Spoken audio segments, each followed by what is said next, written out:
Nat 20. Hi folks, Merlin here, coming back with another Dungeons & Dragons Adventurer magazine coverage. So this week we'll be taking a look at issue 4, though issue 7 is out tomorrow, Wednesday, which might be today depending on how I get on editing this video together. But yeah, we're looking at issue 4 today, so a new and exclusive adventure awaits us. We dive into Clerics, and we learn how to target multiple foes with our spells, and also a little bit of a shine light on the Zentarhim, who are a mysterious band of cutthroats, mercenaries, and vagabonds.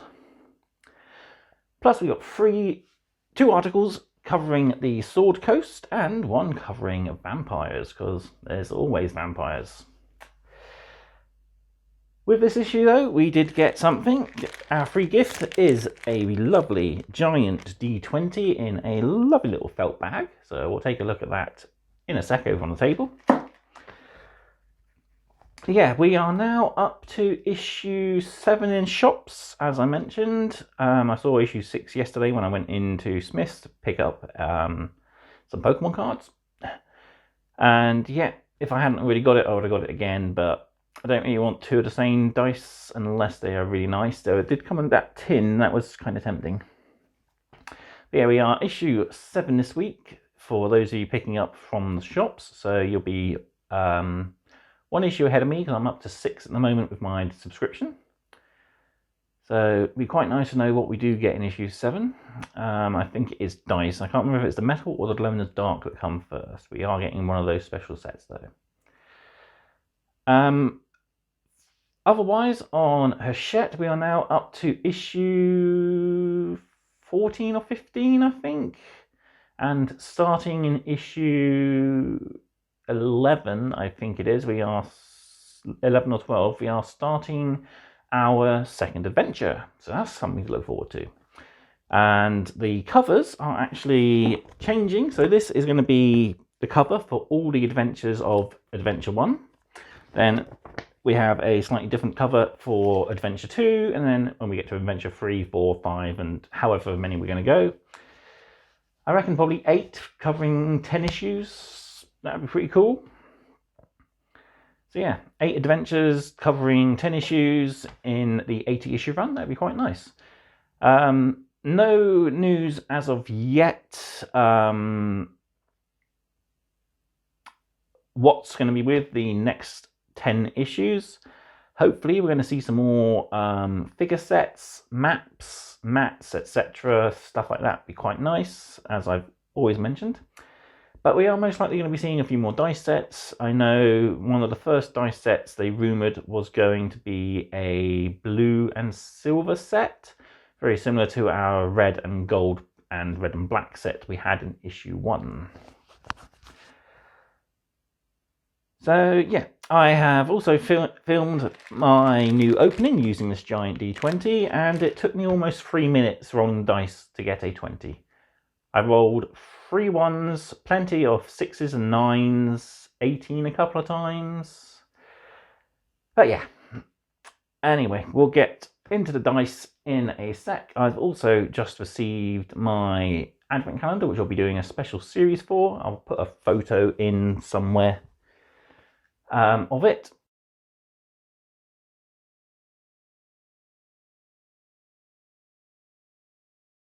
Beautiful Rebel X-Wing fighter kit. I think I saw a video of someone who had it a year or 2 years ago, and yeah, I quite like the look of it. Thought I'd pick it up. It's cheap anyway. And looking forward to that. Not too sure I'm going to use the stickers or the paints. I have my own paints anyway from Citadel, and I'm probably going to custom paint it, I think. So yeah, I'll be doing, of course, daily videos throughout December, opening a door each day. I think the first day is the toolkit that we get, which is a little hobby knife, a file, and clippers. And we also get, I looked through the top lid, and day 5 looks like that's going to be the paintbrush and the first few paints. And yeah, quite a nice little advent calendar. Right, let's dive over to the table, but before we do, don't forget to, of course, like the video if you are enjoying the content, and if you are, please do consider subscribing to the channel if you haven't already. Furthermore, there's ways you can support the channel for free by dropping a comment down below and having a lovely gaming discussion. Doesn't have to be about Dungeons & Dragons, can be about pretty much anything. And there's also the Mad Merlins Patreon, where you can help dedicate yourselves to the partworks tier and help support the future of Dungeons & Dragons as well as Stormbringer on the channel. Right, I think I've yammered on long enough for this introduction. Let's jump over to the table and we'll take a look at issue 4.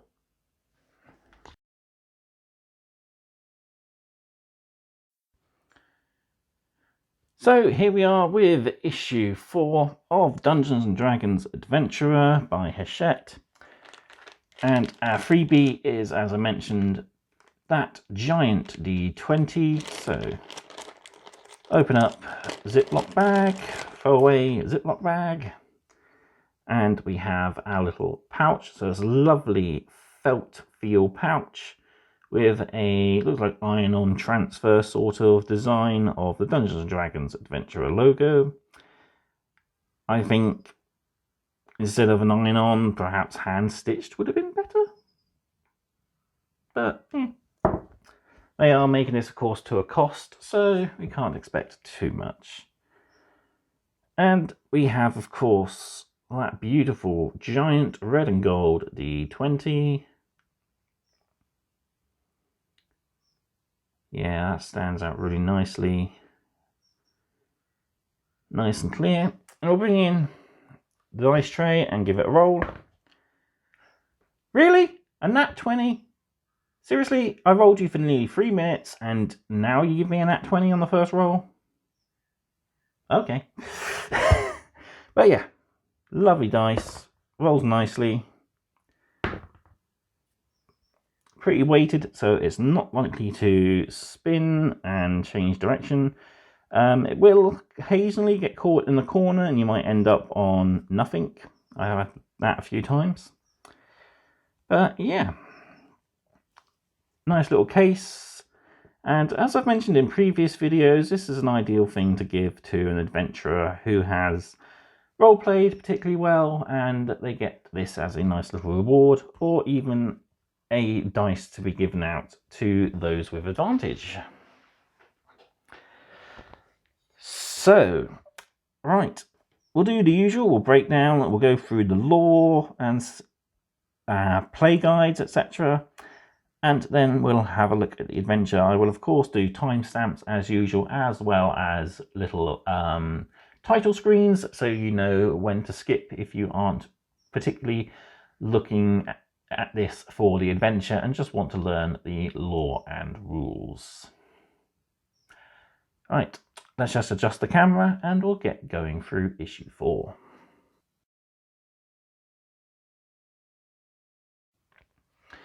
Right then, let's dive in. So my magazine has actually started falling to pieces, so we'll have to be careful as we go through. So here we have issue 4.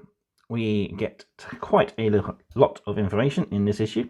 So first off, our adventure is for daylight robbery. We have a page for stage advice all about casting spells and spell range and spell times. Character creation, so we have all about dwarves. We have classes, we're looking at the Cleric and the Cleric's first level features. And lore, we have Sword Coast Part 1 and 2, Vampires, and the Zentarhim. As usual, we have a What's With This Issue box, which is quite nice. So the 4th issue comes with a large D20. You can use this as an alternative to a regular size D20. Look out for more large dice in future issues. So that'll be cool. We're going to obviously get perhaps a complete set of large dice. Quite nice for a Dungeon Master set. And we have the usual QR code there for the Dungeons & Dragons Beyond website.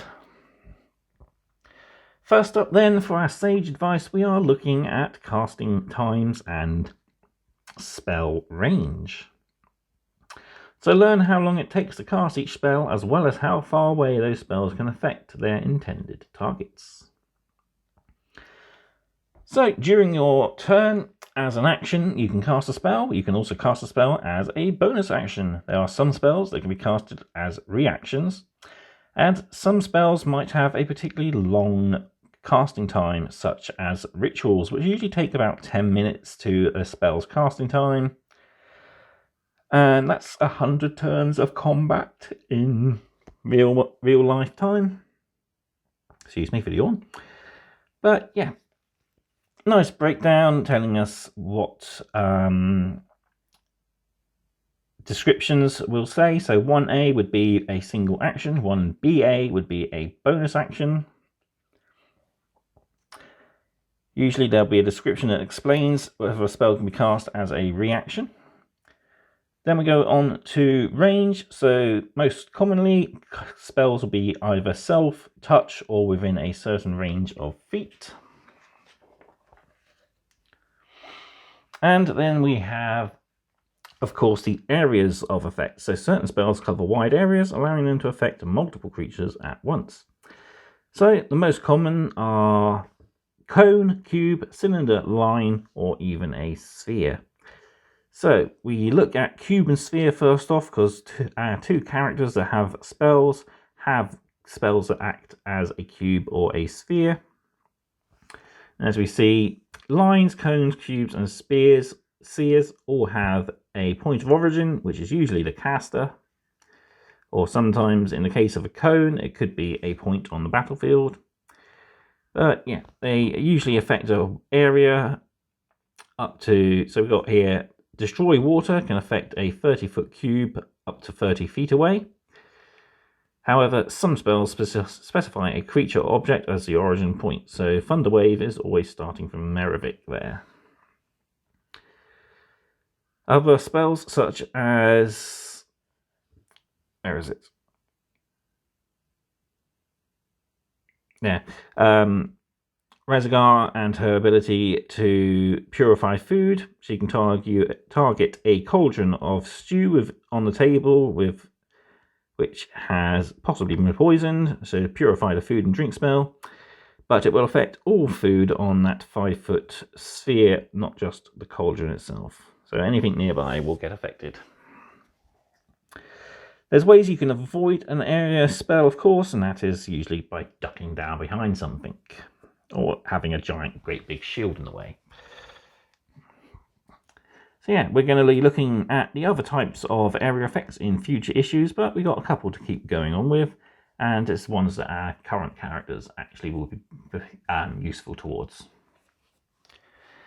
Moving on, we have another species within the world, and that is the Dwarves. Kingdoms rich in ancient grandeur, halls carved into the roots of mountains, the echoing of picks and hammers in blazing forges and deep mines are common threads often seen in Faerun's dwarven societies. So yeah, we describe what dwarf is, commonly about 4 to 5 foot tall, can live for around 400 years, and most likely will know events that happened sometimes over 250 years ago if they've been around long enough. So yeah, they are renowned for being warriors, miners, smiths, and artisans. We see stonework here of a dwarf in the armour there. There are many different clans throughout Faerun, of course, including going down into the Everdark, where the Grey Dwarves actually reside. So the two common types of dwarves are Gold Dwarves, who are the earliest race of the dwarves, and there are even Shield Dwarves. These are ones who, during a fractious time in leadership of the race, decided to split off and make their own holds elsewhere in the world. There's a common saying between the dwarves: Gold Dwarves endure, Shield Dwarves adapt. And yeah, both cultures accept and repeat this phrase with pride. So, as I mentioned, there are the Grey Dwarves, these dwarves that sunk into the Everdark. Most of them had been enslaved by mind flayers, Some were just those that have been exiled from their clans. But yeah, they still have the similar traits of most dwarves, but are more dour and afraid of light, etc. So finally, for gods, gold, and our ancestors, what might compel a favouring dwarf to leave their stronghold and go adventuring? Some might desire to bring glory to one of the dwarf gods, or have received a direct calling from a deity.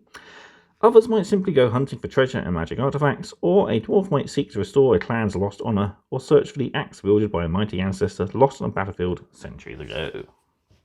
So yeah, nice little advice there on how to expand the background of your dwarven character. Now we see a couple of dwarves here, one with a ram's head giant hammer, one of an axe and rather tatty armour. And this one has more gold filigree and intricate detail on her armour. Pretty cool. Moving on, we're going to be taking a look at clerics. As we've already looked at dwarves, we're now looking at our dwarven cleric's character and her class. So clerics are conduits of divine magic, manifesting the power of the gods who has miraculous effects. So whether it's through whispering a prayer to the sun, glowing with inner light spilling out to heal their companions, chanting a song of glory, a dwarf might be able to swing his axe and smash through enemy ranks, or shouting praise to the gods with every foe's fall, calling down a curse upon their enemies. There are many ways a cleric can call upon divine power, and all are greatly appreciated. Not all clerics are directly connected to their deities. Some might have to work hard to gain a god's trust. Some might even have been given a vision by a god and have set out on the path of the cleric themselves.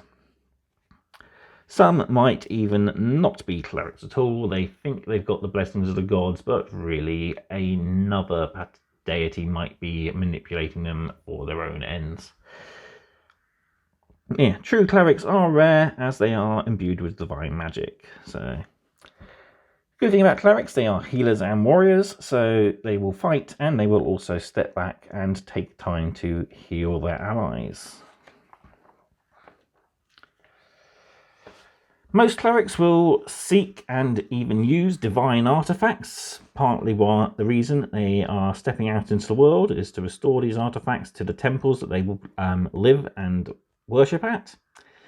Many other might be religious scholars within the realms that debate whether a rebuff which turns a person to a dark path, or whether that person was denied power because of God's saw potential darkness in their future.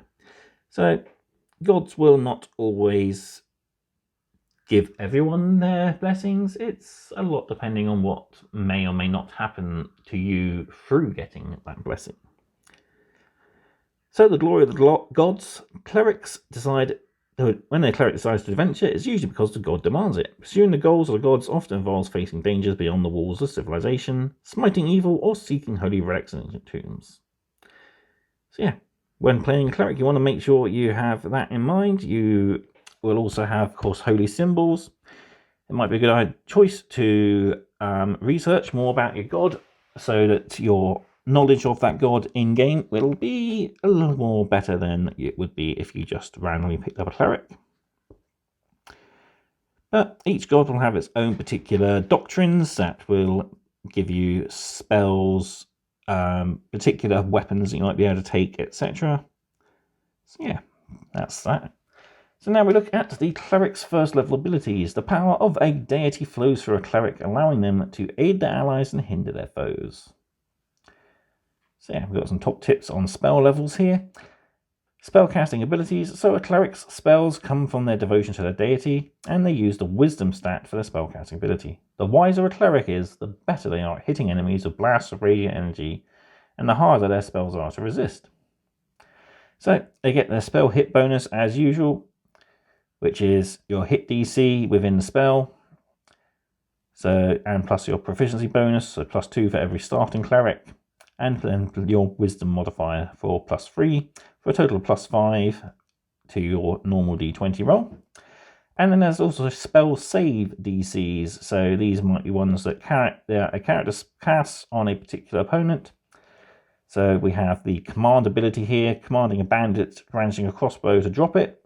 The bandit rolls a d20, trying to beat the DC of 13. Sadly, he rolls a 20, meaning he is forced to compel and drop his weapon. So yeah.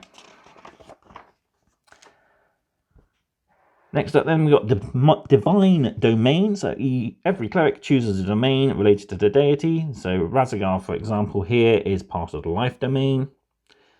There will be, of course, additional cleric domains in future sections of Dungeons & Dragons Adventurer. As we see here, we've got some rods which are used by different particular gods and clerics. So we even have a nice mention of a few deities here. So we start with the agricultural deities such as Chuante, Aurore, and Demeter. Some gods such as Lathander, Pelor, and Rihoakti. Gods of healing and endurance such as Ilmater, Mishakel, Apollo, and Dianexect. And gods of home and community such as Hestia, Hathor, and Boldre. Sorry. So yeah. Cantrips and spells. So every cleric learns 3 cantrips of choice from the cleric spell list. Cantrips are easy, as we've already covered in spellcasting. They're everyday spells that we cast pretty quickly without the need for setting up any particular ritual, etc. for being able to cast. So each domain will have their list of spells that the clerics know. Clerics prepare 4 first level spells each day from that said list. The domain they choose also gives them continuous access to other spells. And then we have a little bit here on the Disciple of Life. So healing spells cast by a cleric from life are more effective. So they recover additional hit points, which is pretty cool. Moving on to our in-game lore. So we're looking at the Sword Coast. We've got part 1 and part 2 here. So enjoy the breadth of environments, experiences and climates that are available as you travel the length of this historical coastline. So yeah, if we look at the map we had in issue 2, we have, of course, the area around Phandalin, which is part of the Sword Coast. But yeah, there's a lot around. There's many different cities. So we've got 3 here. We have Baldur's Gate, we have Neverwinter, and we have Waterdeep. Each one is a bustling city and has suffered different calamities. Neverwinter, for instance, got split in 2 via a volcanic eruption. It was slightly healed together, big bridges built to connect the towns again, and even a new road for caravans coming into the city has been built. So yeah, nice little bit of background lore there to cover us, and we even have the look at the maps. It'd be nice if we get full-size ones of those later on. So part 2 of the Sword Coast then, we take a look more at the in-depth different regions. So mountain strongholds and forest groves have a wealth of different nations around the area. So Lands of Adventure, we have here the Ice Dragon there of the Sword Mountains, which is one of the first adventures I played. And if you have the Dungeons & Dragons Essentials kit, I believe you get the adventure free in that. So that's pretty cool. There's, of course, the ocean and seas. So there are many different pirates and even legitimate sailing companies that sail along the Sword Coast, covering all the different islands. And there's, of course, the Underdark. So we know this also known as the Realms Below. It's, yeah, pretty much an underground network of caverns where various different races and creatures exist. There is breathable air, a plentiful and clean water can be found, but I wouldn't make my home there personally. Moving along, we take a look then at the vampires of the Forgotten Realms. These powerful creatures are neither alive or dead, existing somewhere in between in a state of undeath. So yeah, vampires are pretty much effectively immortal creatures of undeath and will live in usually outlandish castles where they are protected by thralls and other creatures of the night. Their casts aren't always immortal. There are a few downsides to being a vampire. So they abhor sunlight, of course. Running water hinders them. They can never enter a residence without an invitation. And, of course, a wooden stake driven to the heart while they are in their resting place will paralyze the vampire, allowing them to be tortured at their attacker's mercy and whim. So there's a noteworthy famous vampire, Strahd von Zarovich, who grew jealous of his love running off with his own brother. Not nice. So he forged a pact to become immortal, and on the day of the wedding, he kills his brother, tries to enthrall his would-be wife to fall for him. She fled and eventually jumped off a castle balcony trying to escape him. He became cornered by the guards and disappeared into the night in a puff of red mist. So he was also the first ever vampire within the multiverse. So, chained to the grave, vampires will normally have to reside in an area where they were first turned.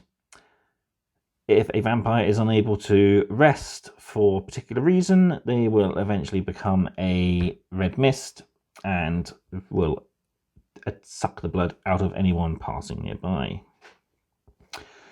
Vampires, though, will of course often have, as I've mentioned, lavish manors or castles as their residence. And we have vampire spawn, which are those that the vampire has turned to become servants. If he wishes, he might even let them drink from his blood so that they may turn to a true vampire and gain free will of their own. They will also gain free will if their creator dies.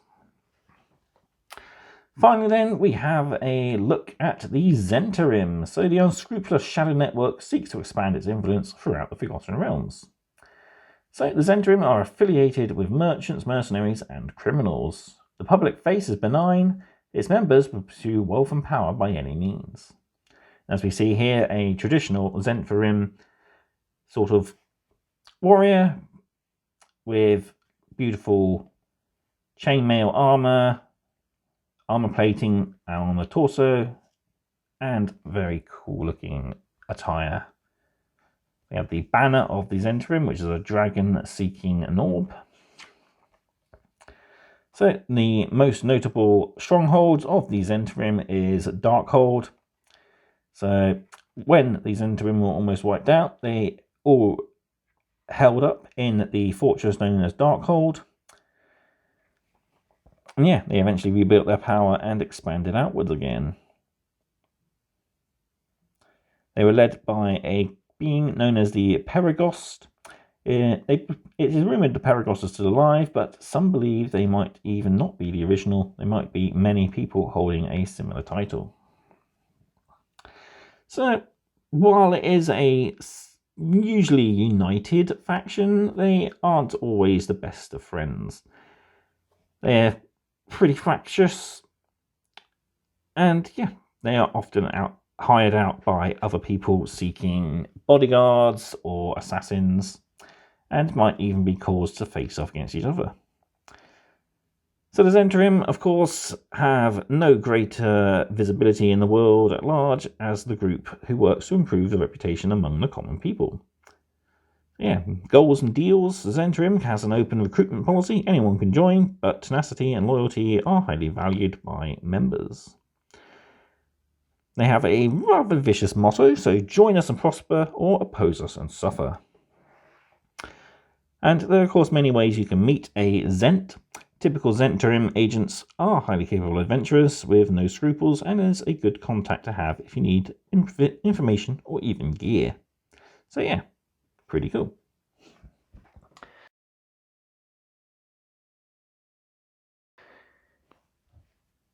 Right, moving on, we have our encounter for the issue, and it is Daylight Robbery. Pretty cool adventure. So we have a vampire, Eterine Zavari, who is a spawn to the infamous Artur Morlin, also known as the Baron of Blood. She is being moved to a new place of residence during the day. The caravan she travelled with originally got wiped out due to a landslide, and now she seeks help to get to her destination. So yeah, we have complete this encounter. The partner must escort the trader's wagon on the high road and ensure it safely joins the caravan. There's a new one, of course, it's meeting up with. If Eterine is awakened, the adventurers must save as many of the following travellers as possible. So yeah, we do of course have the risk of a savage vampire attacking the entire caravan and party. So yeah, we go through, there's very different things. We've got an ambush by the Zentarhim there, the high road journey, entertaining Master Bellabranta, dying light, journeying on and ending the encounter. And then we have our stats. So we got a commoner, our generic humans, bandit here, so this is the Zentarhim hackers. And finally on the back we have Eterine Zavari there, who's of course a vampire, has regeneration, spider climb, vampiric weaknesses, so we have what we went over in the lore section, and she attacks with claws and biting.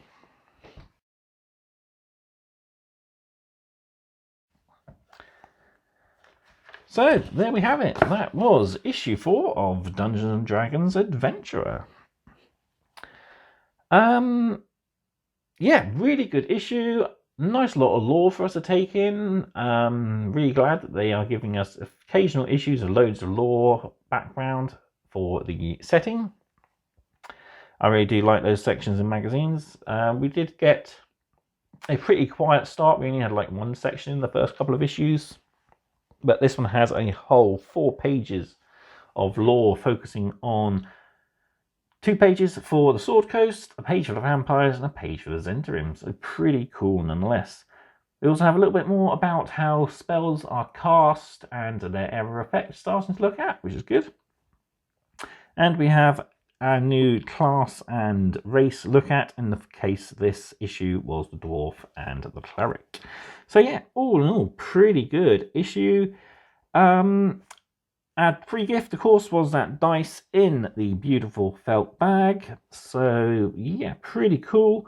As it mentioned on the front page, we will be getting other large dice as the collection goes on. Hopefully they all have the same red gold effect, and then we can have like a nice giant set that we can keep for perhaps a DM to roll, or even give out to, again, as I've mentioned, really good role players. But yeah, price wise, $8.99 the full issue. If you're buying it in the shops, I